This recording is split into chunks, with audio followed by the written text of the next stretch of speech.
welcome to the 6th chapter.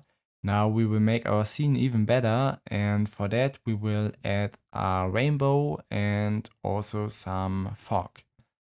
So let's start with the rainbow, and for that we first have to add a new plane. Okay, then scale it up like 20 times at least and rotate it to 90 and 90. Okay. Then we open another window with the shader editor. We go into the shading tab and select material preview. And then we click on new. We call it rainbow. We can also rename our object to rainbow and make a new collection. Rainbow. Okay. I press N to get away from that. Yeah, what do we need now? We can first delete the principled BSDF, and then we add a mix shader node, connect it to the surface. Then we need a math node, set it to subtract. Then also another math node, which we will set to multiply, and activate clamp. Okay, then we can connect the value to yes, we connect the value to the factor and this value to the value below. Okay. Then we need a gradient texture. We connect the color to the value. Then we also need a color ramp.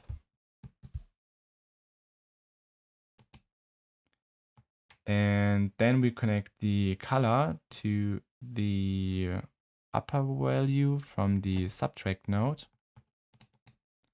Okay. And now we also need a transparent BSDF and also an emission node. And we will connect these two with the mix shader.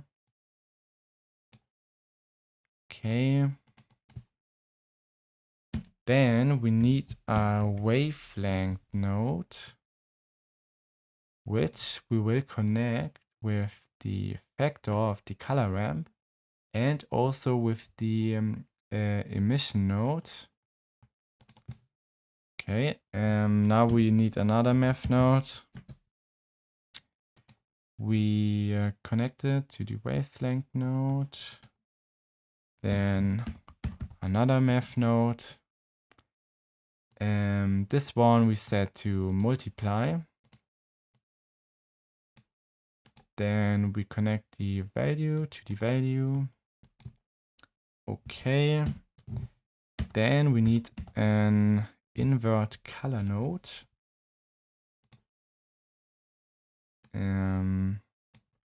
Yeah. And then also another gradient texture. Connect to the color.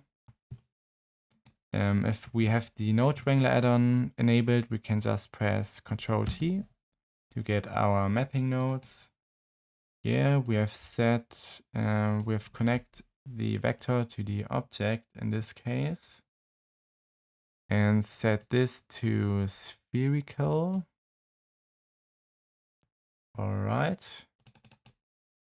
Now we also need 2 value nodes to make our life a bit easier. Can also just duplicate it. Okay, then we connect this value to the multiply value, and we connect this one to this multiply value. Okay, and now with the color ramp, we can adjust it, but we don't see anything. Okay, set it to 0.1. Here, we have to crank up the values, of course.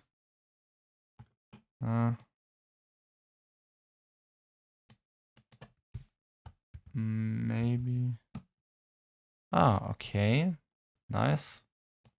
We also changed the add value to a -1.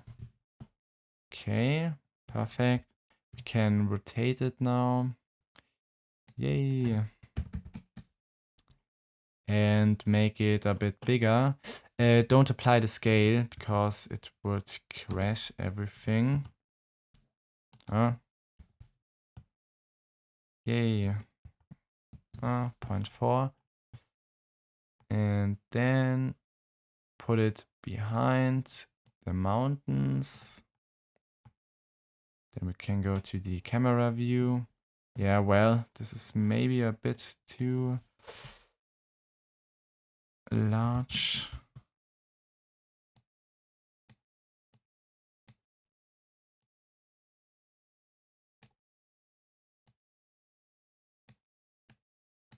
Yeah, and as you can see, now we have our rainbow. Of course, feel free to change the values as you want. So you could make the rainbow smaller or bigger. You could smooth it more out or limit the distance. You can also play with this value and make it smaller, for example.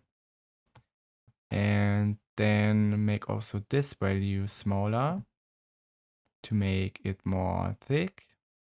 All right. But now we leave it to -600 and this one. All right.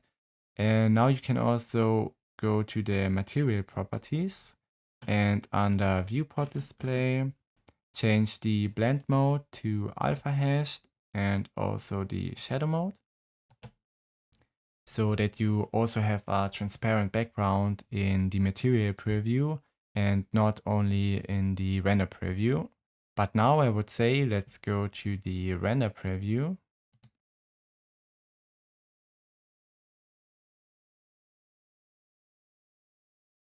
And here we can already see our rainbow, but we have to crank up the emission too to something like 100. And here we go.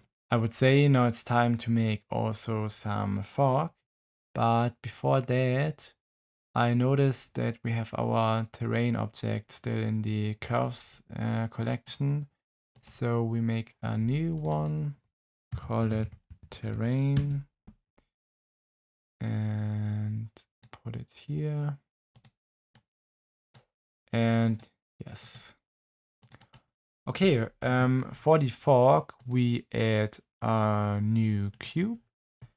We make it also 400 meters big so that everything is covered.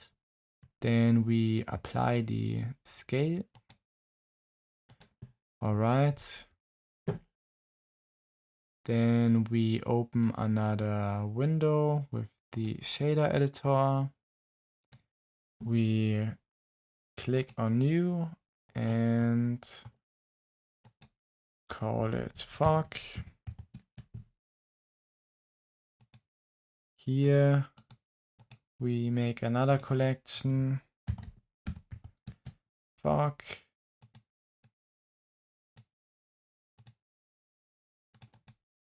and call this object also fog. Then we have to delete the principled BSDF and add a principled volume. We connect it with the volume socket and we put the density down to something like 0.01, I guess. Now we can go to the render preview.